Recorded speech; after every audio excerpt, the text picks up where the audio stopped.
Mandisa Pumole, German Galia, John Yesu, Tika, Ludi, Mulentu, Don Gete.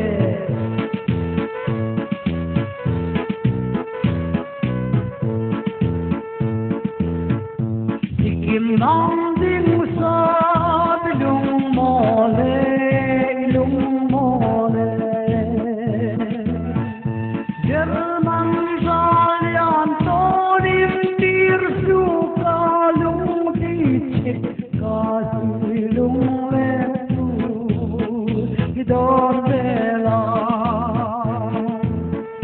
Don Bella, Mosciani, Don Bella, oh Don Bella. German Zali Antonin Tirsu Kalung Dite Kasilung Letu Don Bella Tika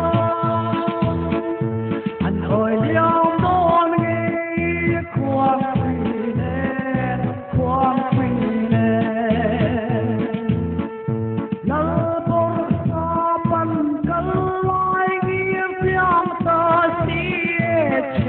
From Purim Lumi, Kapalove, Kapam Kwa Emdi, Kalung Lang Boy, Kalung Lang Boy. Hay Bon Sang Kui An Boy, Pialung Marim Karati, Amudalilo.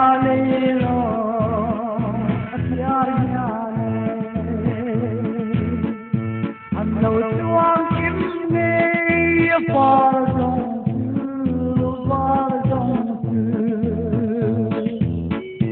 Ente tango balai kan non sildone rautale ngemni bitamti lo hey kanu ta pruai milim lo mo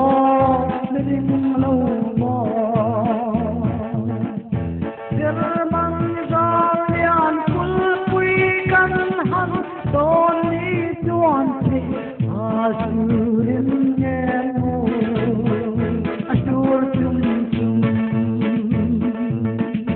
Sur Tum Tum Botiani Sur Tum Tum Asur Tum Tum